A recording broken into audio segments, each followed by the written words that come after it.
And it's a pleasure to be here back in my old Boston haunts with all of these colleagues and friends whom I respect so much. First off, get these out of the way. Here are my disclosures submitted for your consideration. And now let's get on to the meat. So now, just a quick disclaimer. My talk is divided roughly into two parts. In the first, I'm going to try to delve a little bit into the underpinnings of use of artificial intelligence for image reconstruction. In the second part, I'm going to veer off wildly into the realm of speculation. I'm going to ask you to indulge me and maybe even join me in that process, because at this particular historical nexus, it's really a remarkably fun and interesting thing to speculate. But I think it's not speculation to say that the face of medical imaging is changing nowadays. There are disruptive forces and disruptive innovation everywhere, and I could spend an entire hour with you just cataloging all of those things.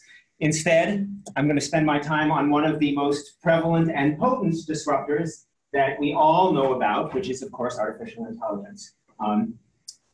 AI is, of course, showing up in many of the journals that you all might read. And of course, the press, our own New York Times in New York, seems to have some feature on it just about every other day. It is being touted as the thing that will change the future of work, or as it is stated modestly in this little piece here, the future of humankind itself. Of course, if you give this to the Broadway directors and producers, it comes out looking a slightly more dysphoric. You get to take your pick between the Terminator or the Matrix, basically. And of course, in the field of radiology, you all know that AI caused us some bit of consternation about 2016 when Jeff Hinton announced that we should stop training radiologists because machines were going to do their job for them in a few years' time. That was not met with a lot of warmth and enthusiasm from the radiologic community, but it turns out, of course, it didn't come to pass, so we're all kind of glad for that. Instead, we've moved now towards a much more kind of collaborative picture in which AI can bring new capabilities to the table rather than just competing with humans. So really, the picture looks a little bit more like this today. Sorry, this isn't from the final season, but we're still working on that. So let's put AI in context for medical imaging. Here's your medical image, right? What basically everybody and, his brother, her sister, whatever, is doing around the world is taking that image and then trying to classify it, trying to extract information from it. And it's a remarkably rich area, and there's all kinds of exciting stuff. With very small exceptions, that's not what I'm going to talk about. On the other hand, you can take the data that comes off the MR scanner, and you can use AI in various forms to try to generate this image in new and better ways. And that's something that we have pioneered at NYU, but you have also pioneered it here at Martinos. And so I'm sure you're familiar with some of it. I'm going to try to kind of characterize that landscape a little bit for you. And of course, in this process, NYU recently acquired a collaborator, speaking of powerful and just a little fearsome allies, a la the last slide. But I'm getting ahead of myself. I'll get back to that later on in the story. Okay, so here's the outline. I want to give you a little bit of very brief background because there are experts in the audience, so I don't need much, on MR image reconstruction before neural networks. I'm going to talk about learned image reconstruction with neural networks, and then try to delve into two different styles, if you will, that have emerged in the landscape. Data-driven learning versus what I like to call physics-informed learning. We'll talk about that a little bit, and then finally I'll bring in FastMRI Facebook and try to talk a little bit about the future of imaging before I go off the deep end and talk about how AI will change the way we see. Okay, everybody good with that? Great. Okay, so here it is, MR image reconstruction. Trivial, right? You gather a bunch of raw data off the scanner in K-space. You need to convert that into an image. You use an algorithm like a fast Fourier transform if you've gathered the data appropriately, and you're done. The problem is, if you want to image faster and you want to leave off some of these data, the classic Fourier transform doesn't do too well, right? That is a neat image, but it's a little hard to tell once you've aliased it enough. Okay, so, you heard about parallel imaging. Here is one, by now, pretty boring algorithm, which can get around the undersampling problem by actually sampling more, just undersampling in multiple coils. You combine them in the right way, you get your accelerated image. Fine. The challenge there is acceleration amplifies noise, right? So we're kind of limited in how much we can do. Well, here's another approach that in the middle 2000s kind of took the field by storm. This is compressed sensing, right? And in a nutshell, because again, I don't need to belabor this for this audience, instead of going from the raw data to the image, you go more or less from the raw data to the compressed image. Because we all know that images are compressible, right? You take them on your phone, you get a choice of sending it small, medium, or large to your friends, care of JPEG. Well, so compressed sensing, you can argue, is really trying to move directly from the raw data to a compressed image and then uncompressing. Lots more details, I won't go into it, that's not our topic for today. But the challenge there is traditional compression algorithms have this nasty tendency of oversimplifying images. They just don't really capture the natural image texture or many of the image features that you might want. Okay, well, so you can move on to other sorts of fancy model-based learning of various sorts. You can model various features, you can use dictionaries, kernels, manifolds. All of those work better incrementally than, say, compressed sensing or compressed sensing and parallel imaging. The challenge there is iteration is required, both for the learning and for the reconstruction phases. So you put in all this work to learn, but then you get a new data set. What do? Well, each new data set, you have to feed it through an iterative algorithm, right? Because it's essentially an inverse problem by this point. And so you iterate 100 times, and you desperately hope that it converges, and you try to come up with some proof that it converges, and you play around with the regularization weights and all that sort of stuff. But wait a second. If we have instances of this input and that output, can't we just learn a transform once and for all? And then each time we get a new data set, just execute the transform? Instead of restarting the iteration each time we see a new data set, can we learn the transformation between input and output? Yes, we can. So that's what I'll talk about next. Learned image reconstruction with neural networks. So first of all, let me give you a little bit of a history, because the history, as with anything in the AI field, is evolving very fast. So at ISMRM 2016, I counted all of 3 abstracts on deep learning for image reconstruction. This one from Kirsten Hammerneck and Florian Knoll in collaboration, it was a collaboration between NYU and University of Graz. That was one of them, but there was another one from China, another one from Korea, and that was it. The next year, a few more. And then in this past year, of course, you've seen, deep learning in general has been taking over the landscape. So not only did we have one ISMRM workshop on machine learning, we had 2 in the same year, which is pretty much unprecedented. And basically, you go to any other conference you want, whether it's a conference on astrophysics or other things related to imaging, there's something on not only machine learning, but learned image reconstruction. And just to give you some other numbers for those of you who attend the ISMRM, or even for those of you who don't, I tracked the number of abstracts in these general categories that might reflect AI, CNN, deep learning, machine learning, neural net, and you can see the evolution over time. Basically, between 2016 and 2017, on average, the number of abstracts in all of those categories jumped by an order of magnitude. If we continue at that rate, there will be no ISMRM, there will be the AI SMRM or something like that. Okay, on to data-driven learning. So I apologize in advance to those of you who understand deep learning way better than I do. Consider this a public service for those of you who want the benefit of a cartoon version of it. All right? So what do you do with the deep neural network? You have nodes. The nodes are connected, right? By weighted connections. You put in an input.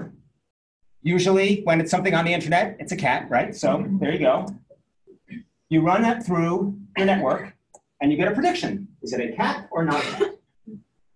The first time around, you probably don't get it. So you look at that difference, and you execute this backpropagation procedure.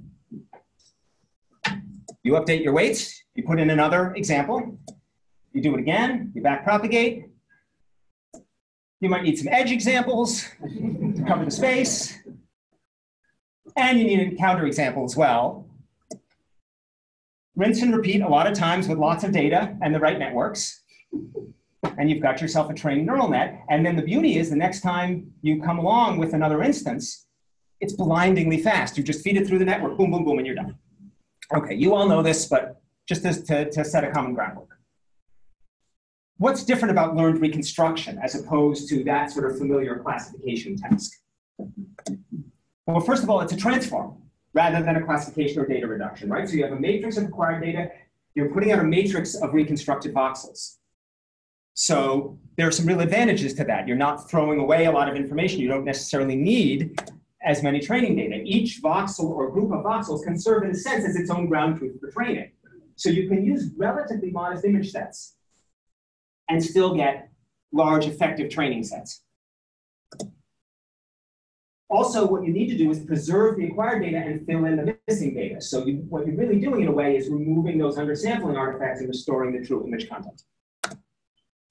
And there is one key requirement here, which we'll get back to our discussion with Facebook when I bring that in. Plausibility is not sufficient.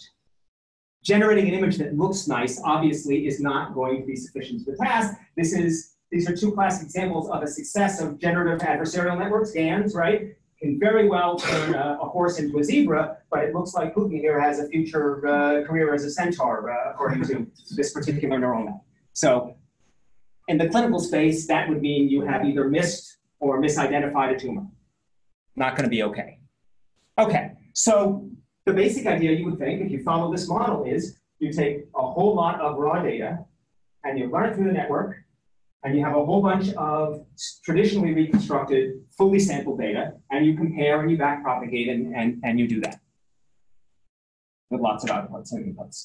And so the classic network topology to do this is called the UNet, because, right? The reason it has this particular structure, there's lots of possibilities for neural net structures, is of course you have to start with an input. You want to then distill it down to a feature space that is much more, compact, that's compressed sensing, right? But then you need to bring it back up to a full image space again. So that U structure makes a lot of sense for this particular problem. If I see another abstract with a UNet in it, though, I think I'm going to throw up a little bit in my mouth just because there are so many of them out there. And this reflects, and I'll get back to that later, the Wild West phase that we're in this area, which is not actually, I would argue, a bad thing. We'll get there. Okay, so here's one particular data-driven approach with which many of you are familiar, and in particular, since at least a couple of you wrote it. And this is the AutoMap approach. I have a little bit of a love-hate relationship with AutoMap, and I've discussed this at length with Bo and Matt, so don't worry. I'm not outing them or anything. But here's why I love it. Hone in on this figure here, right? The idea is you take a bunch of raw data, and you have a bunch of images, and what you want to discover is a manifold, a sort of sparse area on which these images typically lie. Well, listen, if I know that something is a line, how many data points do I need to acquire in order to get that line perfectly? 2, right? So if I know that it lies on this manifold, I need a smaller number. This is great. This is sparsity, but not oversimplified. This is learning on what space something should lie. I love that. I also love the fact that they used images not even from the medical space and learned the manifold from that and then explored it. Now look at this figure. This is what I don't love so much. This FC right here, that would be called a fully connected layer, which for the computer scientists in the audience, you're probably all wincing. That takes a lot of computational effort, and it is more cumbersome to include and so on. And what it is basically learning, and we've talked about this, is a Fourier transform. So that's mathematics, right? We call that hard-won knowledge, math, and we have some other hard-won knowledge that's acquired over many centuries, that's called physics. So the question is, can we include stuff in there? Now, I'm being a little bit unfair because, of course, in AutoMap, you use a bunch of different sort of physical simulations, and you can incorporate physics in that way. But let me show you an alternative that you can juxtapose and see where you fall on the spectrum.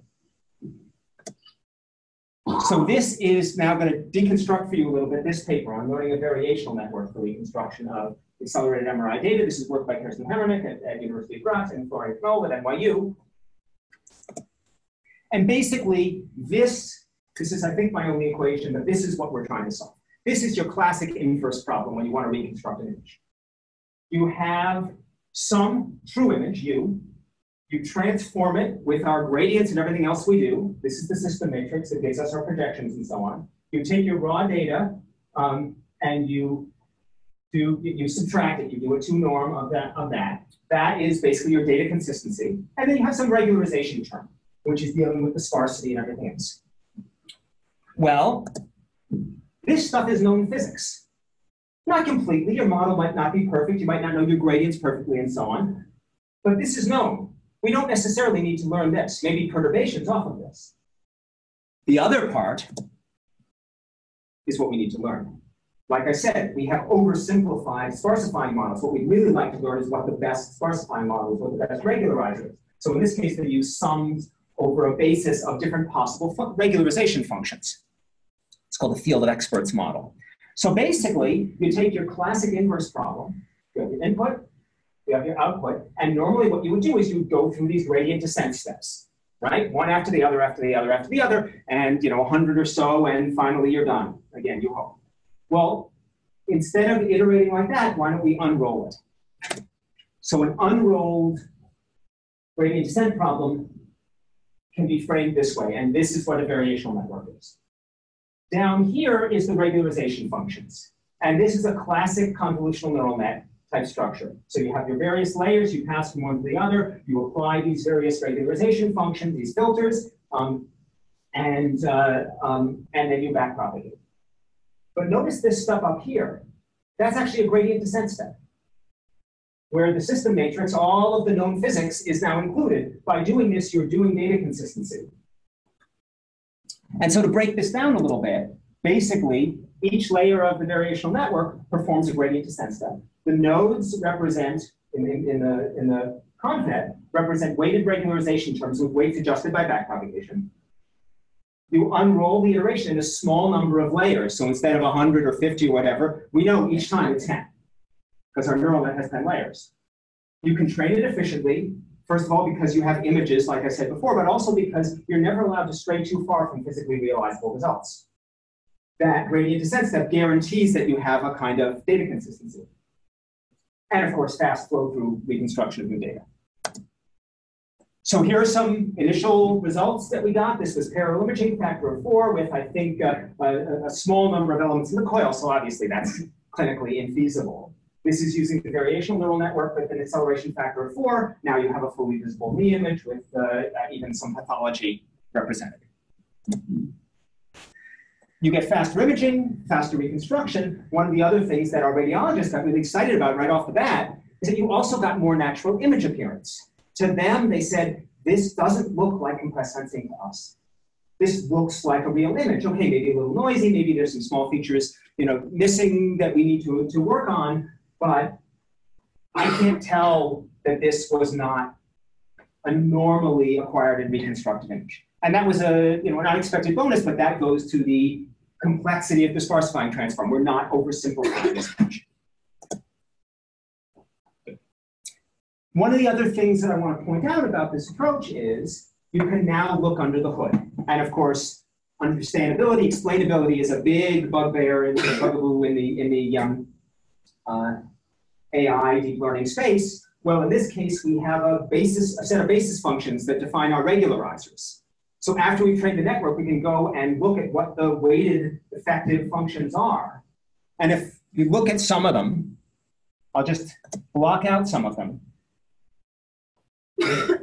If this is a function of distance, anyone want to identify what type of norm that is right there? L1. It's compressed sensing.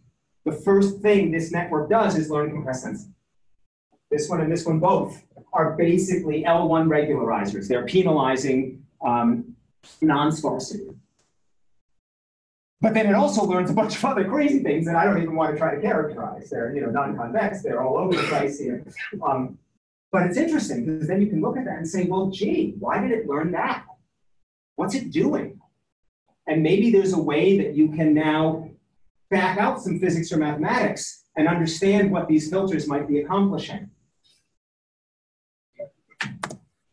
So anyway, I mean, I don't want to present it actually as black and white, one is good, one is bad. In fact, there's a lot of value to data-driven models that don't rely or data-driven approaches that don't rely on a model that actually might be wrong. But I want to present to you that it's really a spectrum. That you can have, there is a way to bring physics into neural nets that naturally incorporates what's already known. So the idea here is to focus in a way on differential learning. Learn only what's not known with confidence. Okay. You've made it with me this far, so I think it's only fair that I finally bring in Facebook. So basically, we had been exploring the variational network for a little while, and our colleague, who had been working with Facebook AI research, which is, for those of you who don't know, sort of Facebook's Bell Labs division in a way. It's a bunch of researchers who have no commercial interest whatsoever. They're just there to advance the state of the art in AI, and they want to do it on problems that are of interest.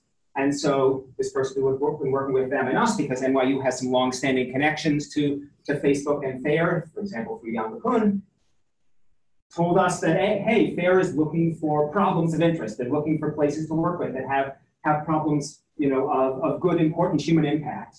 Why don't you talk to them? We set up a phone call, and we hit it off, and realized that we had very similar philosophies about open sourcing and things like that. It was the strangest contract, discussion you can imagine. Basically, the first thing they said is, we want no intellectual property, no ownership, no financial stake whatsoever. Our only requirement is that everything we do together has to be open source.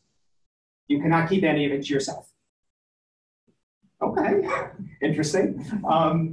So we announced this collaboration back in August. And one of the first things I discovered is that when you use Facebook's name, you pretty much instantly get press. We had no results whatsoever at that time. We were just announcing that we were going to be working together, but okay, so that's that. Let me tell you about the nature of the collaboration. So these are our goals. To accelerate MR exams by a factor of 10. Now, there are some of you in the audience who have already accelerated certain MR exams by more than a factor of 10, so you're probably saying, well, so what? We mean across the board. We mean even the slowest, most boring exams. Like, for example, static musculoskeletal exams. We want to accelerate by a factor of 10. Improve accessibility of MR, replace X-ray in certain cases. If you can bring somebody in, why do that plain film when it gets you minimal incremental information over an MR if you can do the MR in 2 minutes? Change how we acquire images, change clinical practice, and then, as you already heard, provide open source code, and very importantly, de-identified data. So even with the stuff that we are sharing with them before we open source our data sets, we are very careful, I'll get to this in a second, about de-identifying it for obvious reasons. Here's how we've chosen to go about things. We're starting with musculoskeletal images. We're about now to move on to brain images, and then from there, body images. You could argue that is precisely the wrong order, right? Because for those of you who deal with musculoskeletal imagers, they have insane requirements for resolution and image quality. Many of them actually not clinically necessary at all, but that's what everybody is used to. And they're static, so we have no time domain to take advantage of. Now, our chair, Dr. Michael Recht, happens to be a musculoskeletal radiologist, so he argued by definition convincingly that this is where we should start. and so we have. Just to take a bit of a spin on the much maligned, and some would say at times appropriately maligned, Facebook motto, move fast and break things, basically our approach with them is to move fast and try things. So they have a relatively large group. We're trying lots of different network topologies, lots of different algorithms. We have explored data-driven, physics-driven, you know, sort of the whole spectrum. And we have kind of a friendly competition going amongst the scientists. And they are at NYU, and a kind of natural selection. Who provides the selection pressure? That would be the radiologists. So we have weekly image review sessions where the images that come out of this are reviewed by radiologists, including our chair. And so in a way, even though it's not the cost function that's training the network, the radiologists are the cost function that is training the algorithm in some way. And then we have a lot of FaceTime. There's a Facebook headquarters in New York, but we've also spent time over there, which means I got to see Facebook headquarters in Menlo Park. That's stories for another time. But proximity makes a difference. And just to give you, you know, the quick verification, yes, in fact, we were there. Does anyone know what's on the other side of this, by the way? So if you go around to the back, it's the Sun Microsystems sign, which they took over. And so it's a little bit sort of like Ozymandias, you know, look on my works, ye mighty, and despair. They're clearly the emperors right now. And so, you know, lots of chance to talk in classic conference rooms or on the extensive Facebook roof garden, where we would usually retire around 3 p.m. to get ice cream at the sweet shop. But like I said, another story. So here's our progress so far.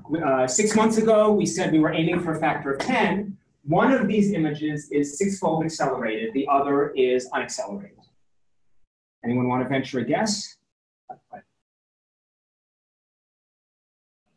Right one is accelerated. So this is going to be very disappointing to all of you. I don't even know, because our radiologists cannot, our musculoskeletal radiologists cannot distinguish. So there may well be people who are looking at features and so on, but if you show these to musculoskeletal radiologists, they have real trouble distinguishing which one is which. So we're pleased with that outcome. We're obviously verifying it and moving on from there. I can't, because actually I was given the slides and I'm not confident of the label. So if you want, I can give an update. I'll give it through Jason and Randy, and I'll let you know, I'll give you the slide and let you know after the fact which was which.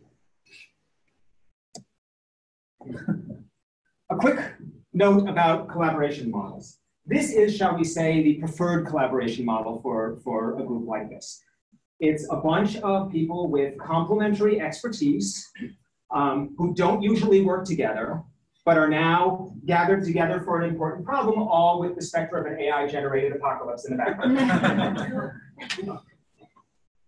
Here's an example of another type of collaboration model, which I have seen all too often when it comes to data science and imaging science. So if you see here, our field's been struggling with this problem for years. Struggle no more. I'm here to solve it with algorithms. Pause. 6 months later, wow, this problem is really hard.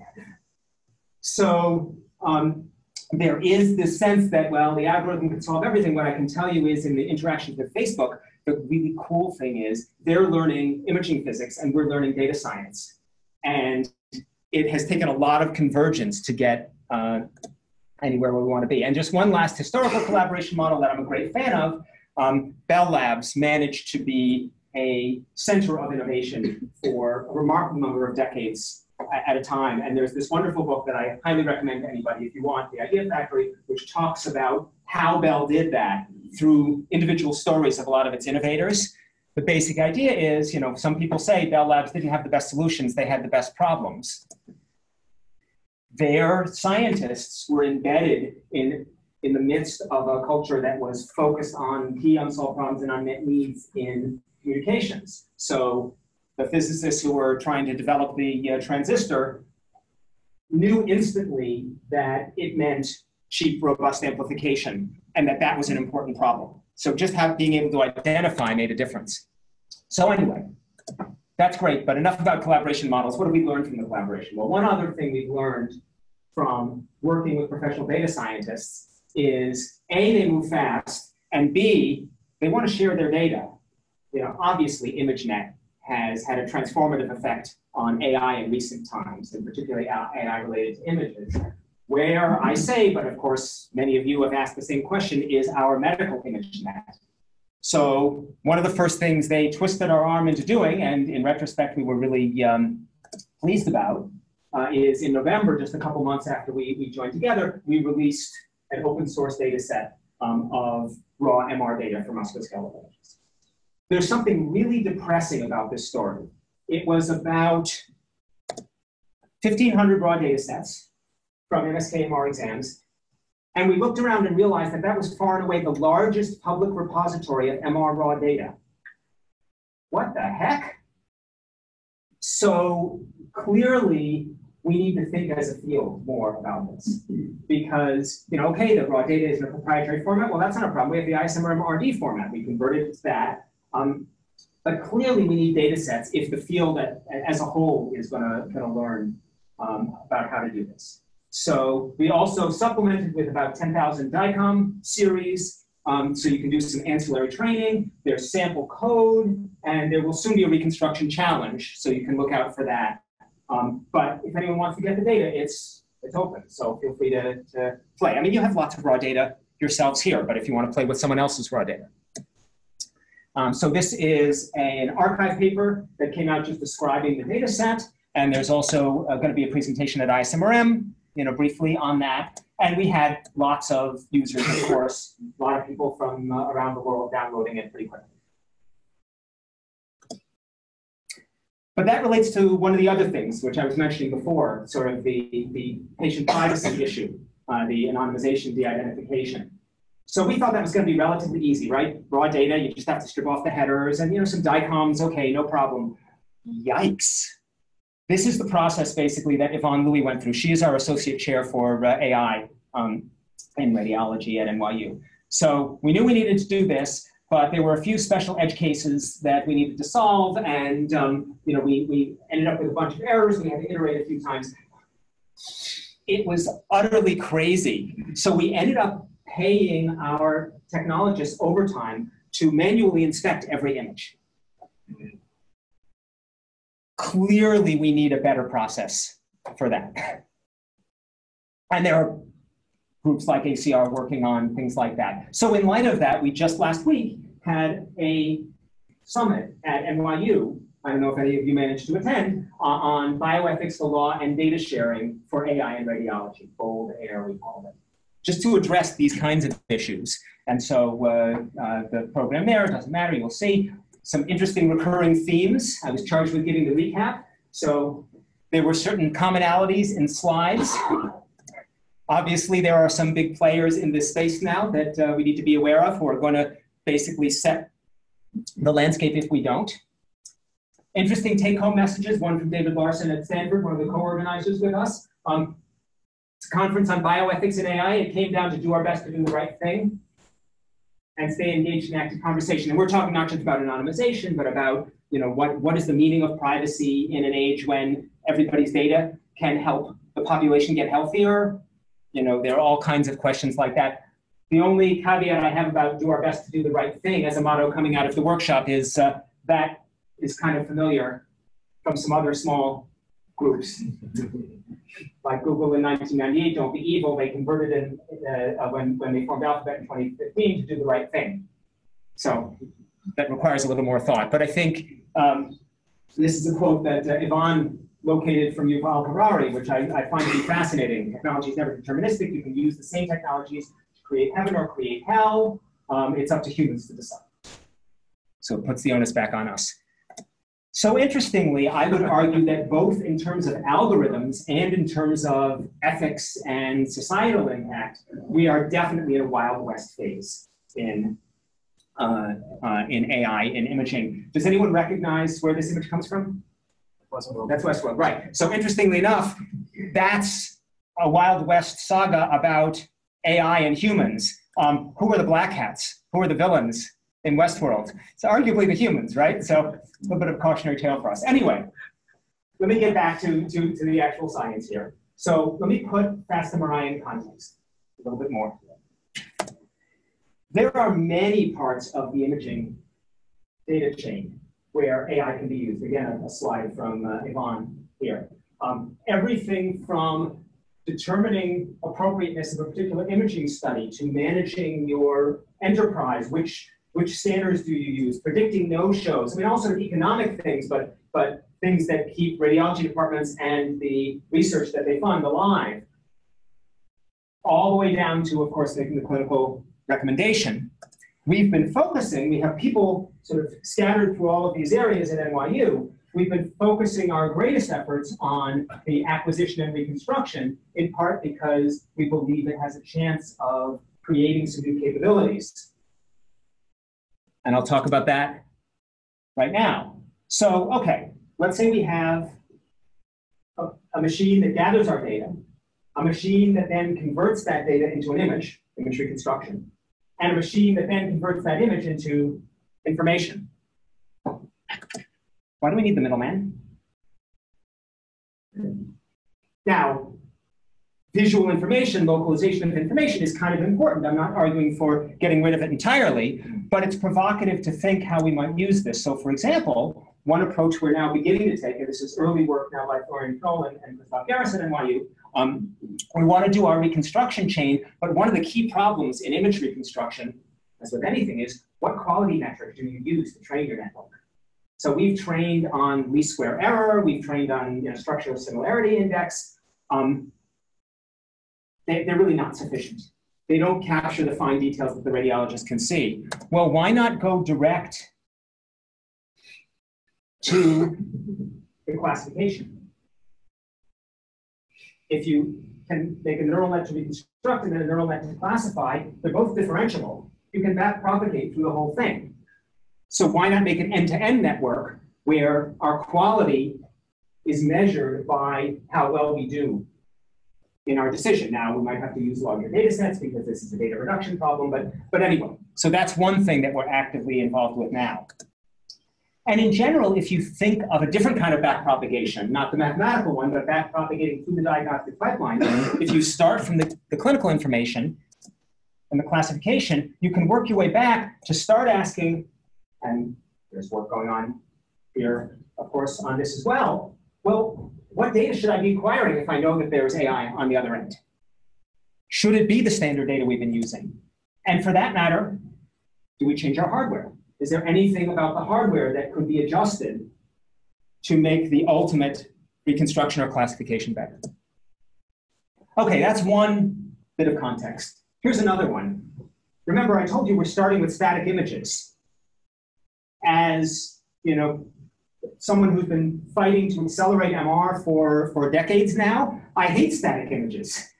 They're much worse than dynamic. There's so much rich correlation information along the time domain that we'd much prefer to accelerate those. So here's some really remarkable data from Daniel Ruckert and his group at Imperial College London. This is 11-fold accelerated cardiac images. So this is what the 11-fold undersampled data looks like. Here's the CNN reconstruction, here's the ground truth. And you may be able to tell the difference, but that's a pretty nice looking 11-fold acceleration. And there are various ways to deal with the time domain. So you might start thinking about changing your network topology now rather than just using convolutional neural net. People are talking about recurrent neural nets because you want to capture the relationship in time between one point and another. So there are various ways, cascades of neural nets to approach this. But now I want to branch off a little bit into a trend in the field of imaging broadly, and certainly in MRI, that I think is relevant and where AI can play a really key role. And this is a move, if you will, from snapshots to streaming. This is an example from NYU. It's been the result of a lot of great work by some great people shown on the bottom, both from NYU and from University of Lausanne. This is 5D XD grasp. So the idea is we do continuous comprehensive radial scanning. We just set up a golden angle radial sequence and the patient goes in, we press the start button, it runs for 10 minutes. And then after the fact, we sort out the motion. We sort out cardiac and respiratory motion. We divide the data set into 5 dimensions, and we can then slice along any of those 5 dimensions, 3 spatial dimensions and cardiac contraction and respiratory motion. And so you can see here, you can get any sort of city you want along any slice. You can look insistently or diastole at any of the sort of morphologic features you want, or you can even go and look at the coronary arteries and do a curved slice to get those at different points in time, all from the same continuously acquired data set while the patient is free to breathe and move. But there are other approaches very much like that. So MR multitasking was published by Anthony Christodoulou and Debbie Lee in Nature Biomedical Engineering last year. Very interesting and exciting approach. In this case, a 6D example, 2 spatial dimensions, plus cardiac motion, respiration, T1 recovery, and T2 prep duration, all from one continuous acquisition, all sort of entangled together. And to up the dimensional ante, here is, gosh, this is 7 or more dimensions. This is basically continuous flow. This is done by Joseph Chang, Trace Masanwell, Mickey Lustig at Stanford and Berkeley. Basically, they use this for characterizing congenital pediatric congenital anomalies. And basically, once again, the baby's in the scanner, you're just acquiring continuously, gathering all this data, you sort it all out after the fact. In case you don't believe me that this is a trend in the field, I can point out to you at least 2 dedicated sessions on multi-dimensional imaging at this coming ISMRM in Montreal, a 1-member initiated symposium of Beyond Space and Time, the Power of Extra Dimensions in MR, and then 1 multidimensional signal encoding and decoding scientific session. But my point in all this is, well, that's great, but what do you do now when you have this huge data stream? You've gathered this continuous multidimensional data set. How do you interpret that? And when I think about that problem, it reminds me a little bit of the situation you're in when you, for example, attend, oh, did I crash my machine? No, good. When you attend a concert, and this is actually a real photo taken from an Ed Sheeran concert, which is about the only music that my kids and I can robustly agree on, apart from some Broadway stuff. But anyway, when you're at a concert like this, or for that matter, when you're in a crowded room like this, you are assaulted by continuous sensory information, right? Visual, auditory, tactile. If you're unlucky, a little bit of olfactory creeps in there. And your brain is taking this continuous stream of data and instantly converting it to actionable information. Well, doesn't that sound like a really good job for AI? If we can only figure out how to train models on data sets that large. So I welcome any help on that. But certainly, if you have these continuous data sets, which are encoding multiple features, more features means better classification. So in some ways, it's a paradox of dimensionality. The more dimensions you have, the more encodes you have. Though it might be harder to train the models initially, presumably the better you will do. Just like the brain takes all of this sensorium and trains very effectively on. Okay. As if that wasn't speculative enough. You want to go even farther? You want to go off the deep end with me? Cool. All right. So from the earliest dawn of human history, people have sought to extend their vision, right? They've looked up to the sky. They've built devices to help them see further and see clearer. And of course, what we do as medical imagers is sort of the inverse. We explore inner space. So let's look at how the exploration of outer space has been transformed and see if we can predict what's coming next for us in inner space. So I would argue that this is a very oversimplified, once again, highly cartoonish, brief history of disruption, right? Just about everything starts with humans because that's all we had. We just had our bodies and our senses and everything else at the beginning. Then we learned how to build machines. And we started with small machines and we built them bigger and bigger and bigger until we couldn't even lift them anymore. But then those machines managed to start creating information once we got into computing. And then I would argue that the next phase is now a phase of sort of cooperation, coordinated information in a distributed way. And I'll give you an example of what I mean. So if you look at this for outer space, right? First, it's just looking up at the sky. Then you got the telescopes. Then you got the digital telescopes, the huge things that are collecting massive volumes of data. And then I'm sure people are familiar with the Event Horizon Telescope, right? Because it got a little bit of press. Even without Facebook's name mentioned, it got a little bit of press of late. And basically what that is everyone likes to say, a radio telescope the size of Earth. Well, not really. What it is it's a discrete set of electric field measurements distributed around the Earth so that effectively you are measuring something with about the radius of the Earth. But we actually had a speaker come in and talk to us about it, and just moving that data to the same place is realistically, because you're measuring time-domain electric field data from all of these different places. It's way too big to send by pipe, so they actually have to store it, physically move it to one common location, and then it's an interferometry experiment. So they actually have to co-add the electric field traces on site in order to do the interferometry. Highly coordinated, but distributed. Can anyone tell me what that is? Anyone seen this before? So that is a map of all of the satellites currently orbiting Earth. As of some date, I'm not exactly sure. So it's fascinating to see each one of them is doing something, but together they have some pretty remarkable potential power. And in fact, there are many theories now about the potential value of microsatellite clouds as being better than big monolithic satellites. Okay, so travel with me now a little bit. In inner space, we started once again with the eye, right? We built ourselves some pretty nice, pretty expensive machines. We are definitely in the information age now. Just witnessed the impact of AI in radiology. So what's next? I'm getting close to concluding, don't worry. Well, I would argue that one of the things that's next is what I would call the multisensor or multisensory scanner. So we always rely basically on our MR with maybe an EKG trace, you know, or a few other things as our information source because it's so rich. Why? So you can imagine outfitting the MR scanner with various types of non-invasive RF motion sensors or with ultrasound, and I'll tell you about that in a little bit. Thought I saw Bruno in the audience, but maybe not. And 3D cameras and all of that, basically becoming the equivalent of the multiple senses. Right now, I would argue in MR, we have lots of different contrasts, but one sense. So what if you were to now outfit the scanner with lots of these different sensors? Let's say that some of the information in those sensors correlated really highly with what you're getting in the MR.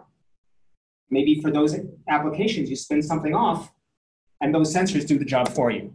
So here are just some examples for you. We're using this PilotTone developed with Siemens for motion tracking and MR PET. Basically, you just look at the loading of the coil, which changes as the body moves closer or further away, and you can take that trace, turn it into a respiratory trace, and use it. It's not very invasive at all. This is what I promised about ultrasound. So this is very fascinating work by Bruno Medor and his group at Brigham, basically putting these little ultrasound transducers on the patient in the scanner, not for the purpose of imaging, but just to get, as you can see, an echo, right? And deliberately making it so that they're not highly focused. The echoes are bouncing off of all kinds of internal structures. So it's hopeless to kind of work that out from an imaging point of view, one could argue, but it provides a really nice distinctive fingerprint, which then becomes characteristic of complex motions. And you can correlate that to an MR image and figure out what the motion is. You can even do crazier things that got them a little bit of flack when they proposed it, but is very stimulating. You can take the patient out of the scanner. Once you've correlated these traces with MR images, you can generate MR images without the MR scanner.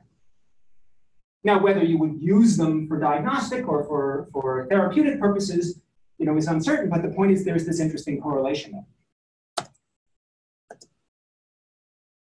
And then some of you may have heard of our flexible glove coils that Beijing and Martin Klus at NYU have been working on. Basically, they are high impedance devices that don't care about geometric overlap, they're just robust to the relative position of the coil, so you can they can move and grasp things, and you can get nice high SNR of the images that of the structures within. But one of the things that Martin and Bay are doing now is they're trying to figure out how to incorporate sensors like piezos and other things, position sensors, pressure sensors into the glove. So you now have a multifaceted sensing device that can tell you about kinematics in addition to the MR. This is the first time I've ever done this in the Department of Radiology. We've just hired a tailor. Thanks for some funding from Bay and Martine. I love it. Yeah. And then because this area is so interesting in general, we are actually now founding we're just in the process of our first hires, a new institute at NYU called Tech for Health. The idea is to embed engineers and physicists together with clinicians and biologists around the medical center. It's sort of our little miniature Bell Labs for biomedicine. I told you I'm a great fan of Bell Labs. Unfortunately, we don't have their infinite resources, so we'll just settle for being miniature. But the themes are really continuous monitoring and modulation of body states. So the idea is, what if we can develop wearables or photonic helmets or things of that sort that we can then combine together into these continuous data streams? And you could imagine that if you now have this environment of abundant sensors, if you can bring AI to bear there, you really got yourself now a synthetic sensory stream. And you can start treating imaging data together with other sensor data of that sort. So the model of the self-driving car, of course, has captured the popular imagination. But now imagine you've got an MR scanner. We already have a bunch of sensors of the internal state of the scanner. Right? We have all sorts of calibrations and other internal sensors. What if you now have a bunch of sensors of the indoor environment or the field environment or something like that? You're really approaching something that, like a car outfitted with LiDAR and other proximity sensors, can sense its internal and external environment and navigate appropriately. Well, hey, why stop there?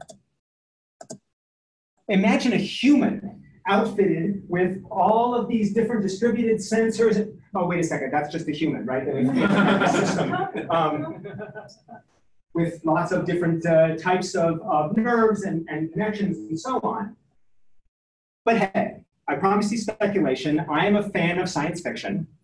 I don't know how many of you have encountered the Revelation Space Universe by Alastair Reynolds. Quick show of hands. Anyone read these series? Oh, wow. Okay, well, if you want to treat and you like space opera, this is a remarkable series which sort of envisions possible futures. One of the things it talks about is basically people, some number of generations in the future, who are outfitted from birth with clusters of sensors. And so they actually occupy reality at various states of abstraction. Some of them it's more or less like now, some of them it's more or less augmented reality, where you have a sort of thin overlay. Other people choose to basically live entirely in their own world, and there are nice resonances to social media and other things that I won't go into. But in any case, this idea of amplifying existing ways of visualizing with clusters of sensors and then trying to make sense of this, I think is a very powerful area to explore. So really, that's what I mean by cooperation. Cooperation among multiple different sensors, multiple different sensors.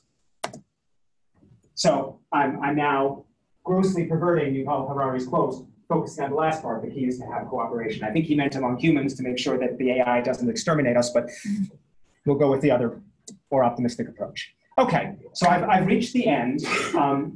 I have now just for you a few take-home messages. Number one, I would contend that the era of continuous comprehensive medical imaging data is upon us, and AI can be a key tool in making sense of those data. I'm not saying that standard MR imaging is going to go away, that traditional sequences are going to go away, today or tomorrow, that there aren't all of these very important target applications. But this feels to me like a juggernaut that's going to be hard to resist at some point once the value is proven. Take-home message number two, we're not just copying our eyes anymore in medical imaging. We're really starting to emulate the way we experience the world. Multiple sensors, multiple senses. And I would argue that this will transform the way we build and use medical imaging devices down the line. Not just use them, but also how we construct them. And if you want to go with me that last little step, it may even change the way we experience the world in the future. New horizons, indeed. So with that, let me come very much back down to Earth, in particular the Earth around Midtown Manhattan, and just acknowledge the remarkable team of people that I am privileged to work with every day. This is the NYU Radiology Research Team. Bit of an outdated picture, but I also need to acknowledge funding from the NIVIB for our Center for Advanced Imaging Innovation and Research. I'd like to thank my home team who take all kinds of leaps with me into places unknown. This is Hannah, Sarah, Noah, and yours truly. And then finally, thanks to all of you for bearing with me for this entire hour. Thank you very much.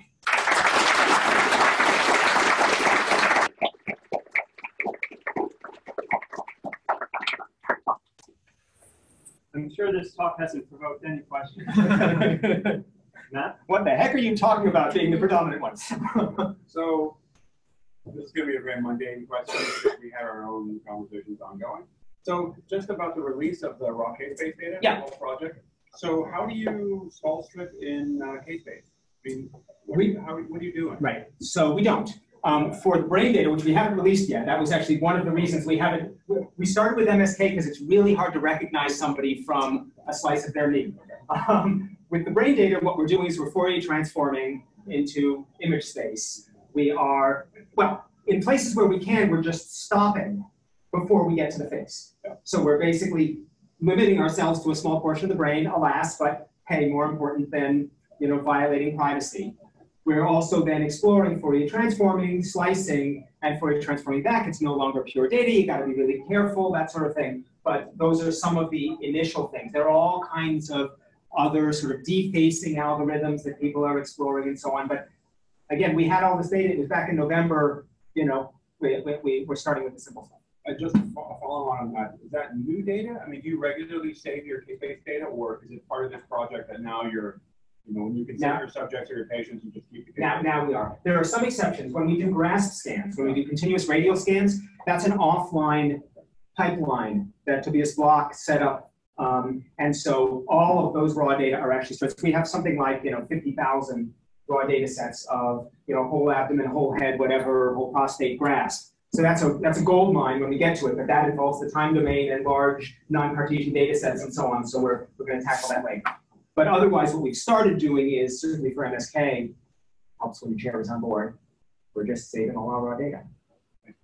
Yeah.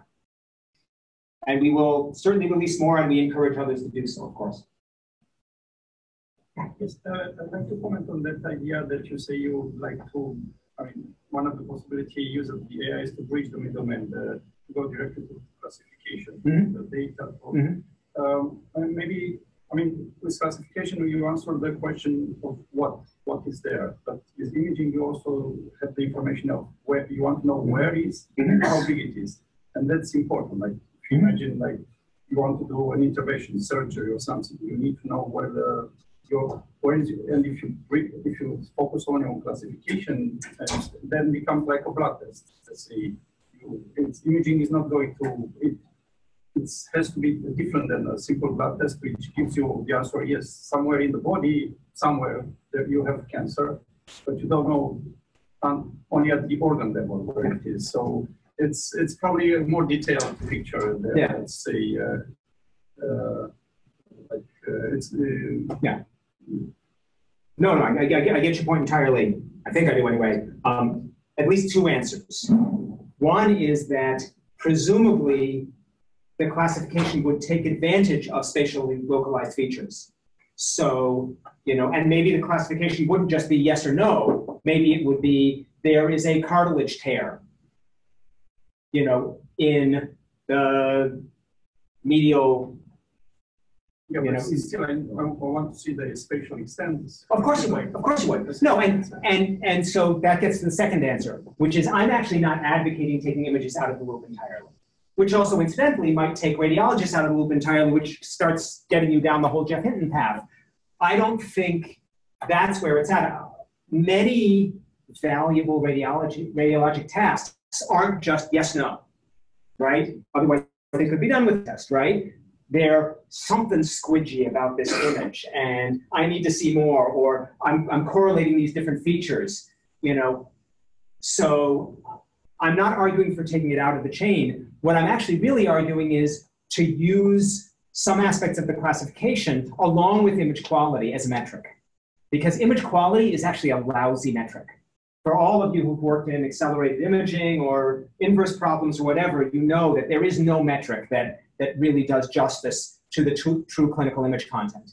And so in some ways, it's almost like a virtual observer study. You know, AI could be like a virtual observer study on steroids in that way. So, you know, I'd like to be a little provocative, but my true answer is more measured.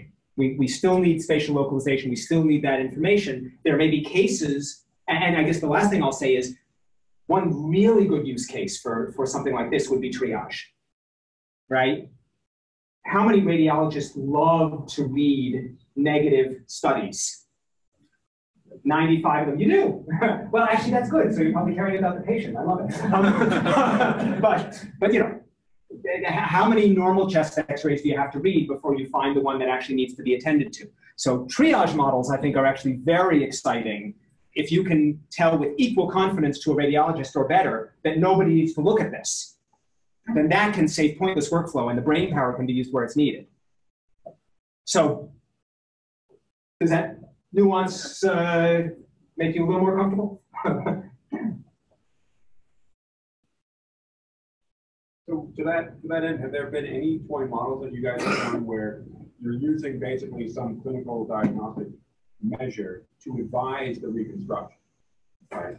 And so for instance, this idea of coming up with a pulse sequence that, say, maximizes the discriminability of a certain clinical outcome.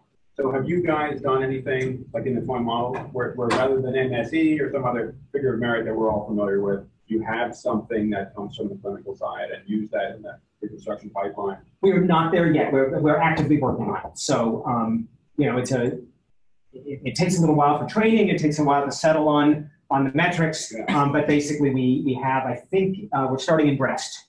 So for breast MR, we're going to try to chain that together. So there are preliminary results, you know, as of like last week, but nothing showable yet. And we're not the only ones, of course, to think about end-to-end training. I mean, you know, in the cardiac space, you know, the UCL group has been talking about that. It makes a lot of sense, but the devil is definitely in the details. Yeah. It seems to me, I'm not really on top of the AI but it seems to me that size of the training data sets are smaller and smaller. Are you seeing this trend? Is this for which things? For training for things people are reporting in the literature, that type of thing, or what do you mean the size? I'm talking about cars, things that have nothing to do with medical. In medical, there's a limitation, so there are many people working on training. Here's the size of the training set, and do you think it's very possible to train really powerful, with very specific AI algorithms with very, very few, because I don't really truly personally have an understanding of how it's possible. It seems to be possible in some cases. Right. Now that's a very rich question. Let me figure out how best to answer it. So I'll start with a sort of extreme example. Humans can learn from one instance. So you could make the argument that maybe it's not deep learning, but we're probably doing it wrong, right? And my instinct is that it has something to do with this differential learning and also with other things like association and so on. We have a tendency to focus on a single task, train the heck out of it, and get it really good and arguably overfit for that task. And then you try it on anything else and it's hopelessly lost. But I do believe that there are going to be better algorithms, not necessarily data sets, but better algorithms that are really trained up, but on maybe a diverse set of tasks. And you can hop from net to net, or you can associate, or you can essentially highlight the differences. We all know the brain does that very effectively, right? Right now, there's not really that. I mean, you know, there are some aspects people are hardwiring into networks. So I think in the long run, it should be possible to learn certain things from smaller data sets. I definitely see what you mean about the trend of trying to be able to learn from smaller data sets. The reason I was taken aback at the beginning is, you know, it's very hard for data sets in medical imaging to get smaller. mean, we published papers on what? 10 subjects if we're lucky, 1 if we just want to prove a technique.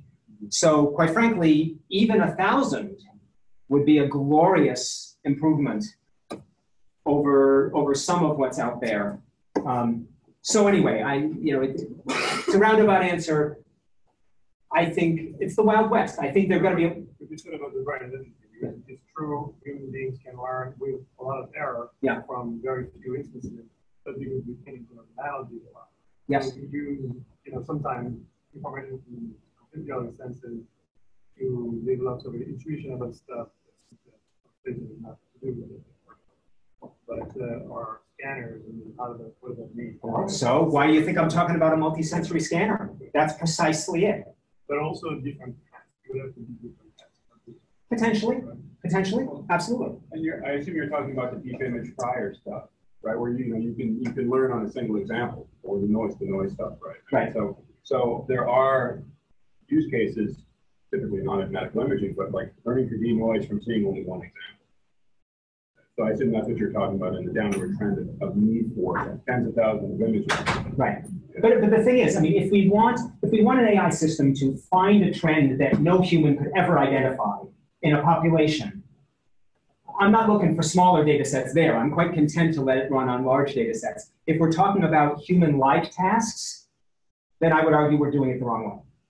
This is why I think also this competition between AI and humans, where basically people say, oh, look, my AUC is, 0.05 better than, this particular radiologist.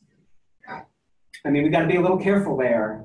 I think, humans are very multifaceted creatures, and I think we could emulate that very nicely for human-like tasks and reserve maybe the huge data sets, once again, not for learning things we already know, not for learning physics or not for learning biology, but for finding trends that our brains are not at all optimized to find. We're good at looking at one person's images. We're really lousy at looking at 1 million people's images.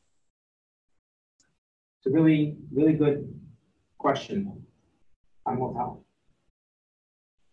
Yeah. Can I be a little bit provocative? No. So, I'm seeing this picture on Facebook and knowing what Facebook has done to our data. even when they say, they were not selling the data and all that. Now, you're starting saying that they are not, they want everything out for free and they don't have anything, they are not taking anything from there. Yes? I personally don't believe that. I mean, I'm sure they are taking something. Yes. So, what is it, or what do you think is it? What is going to happen after? I was ready for that question. I was waiting for it. So good. If you want the honest truth, what Facebook, the company, is getting out of our collaboration is something other than a New York Times article that says that they're the most evil thing that humanity has ever created. So press for them about doing something for actual good. Still being recorded? I guess what I'm saying is their interest is not hard to ascertain here. If they were to take over the entire medical imaging market tomorrow, it would be a pretty small fraction of their revenues. They don't need us for financial gain. I would argue they don't also need us for data. And okay, it is possible that they could have a team hard at work trying to reconstruct someone's identity from a knee cross-section, but I'm guessing not. And this is why we started in these areas. So the data we're giving them, we're not giving it to them, we're working with them on it. It's data that we are also giving to you and everybody else in the world. So if you can, look at it, our argument is they can look at it. I will also tell you that the people we work with are, quite frankly, obsessed with privacy because within the organization, okay, forget about what the large organization is doing and its business model, but within the organization, if you open up a user's data, you pack your bags and you are out of the company that day. So I guess it's the difference between the mothership and the individuals. There's a whole other question that people have asked me, usually privately. Well, what about working with something like Facebook that has had all of these effects? And I guess all I can tell you is it remains to be seen. But the people we work with on the ground are people like us who are young and excited and want to make a difference. And as soon as, if I ever see a path that leads to something like you're talking about, I will be very quick to try to shut it down. So our experience so far has been positive. You know, you can be the judge of the larger societal context. How'd I do?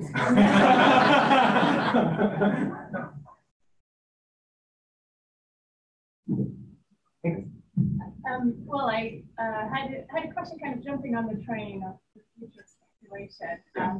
And in that respect, do you think we're ever going to get into the world of AI and medical imaging to a point that is kind of equivalent to what's been come up, say, in problem of face recognition and the issue with recognizing different races, for example, where, you know, it really depends on what training data you're inputting. And so in respect to you opening up open source like images that people are using data sets to train diagnosis, what can we do to prevent that getting into that problem? And do you think it's a problem in medical?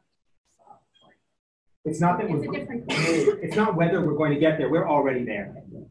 So I talked to Carla Miller sometime about some of the UK Biobank data and discoveries that they made and how they had to parse that. We're smack dab in the middle of it. I wish you'd asked this question at the Bold Air conference we had last week, because this was precisely it. It is a problem. It will be a problem. I don't have a good answer other than just talking about it at every possible opportunity, and not assuming that it's being covered by some organization other than you, right? I mean, certainly leaving it to the companies, much as I love working with Facebook, no, I would not want to leave, a question like that to a large corporate entity. There's a lot of discussion. You may have seen there are various position papers that are coming out on AI and imaging from the ACR. There's a joint US-European position paper, white paper that came out. So there are a bunch of sort of consensus papers that are bubbling up, still probably far from a global consensus. I feel like I'm weasel wording. I'm not sure what I'm weasel wording, but I'm just acknowledging that it's an issue. Once again, the data we're sharing right now, we are sharing without any labels. So for those of you who want to do classification, you're going to be very disappointed. It's an extraordinarily limited data set. It's just the raw data and the images. No label whatsoever. Down the line, okay, if we want to do end-to-end, we're thinking, okay, maybe we should attach the labels, but as soon as we do that, the more information we attach, the more we run the risk of now incorporating biases and institutionalizing biases and all of that sort of stuff. So, a really quick comment on the fascinating vision that you were talking about with distributed data and everything. Seems to fit in really well with just the whole ecosystem where like telecommunications is going as well. You got 5G and faster edge processors. They're up to 6G now, by the way. Oh, yeah. So it's just like there's so many possibilities that like this can really expand through this.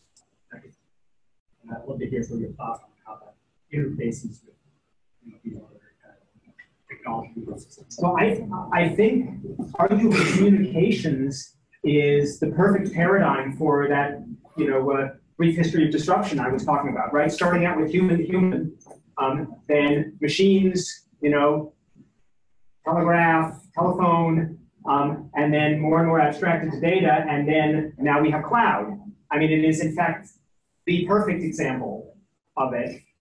I do think that more and more we're going to have to think of imaging as being an integrated part of the medical examination rather than a discrete fee-for-service test that is performed. And there are already groups that are thinking about, a personal medical timeline.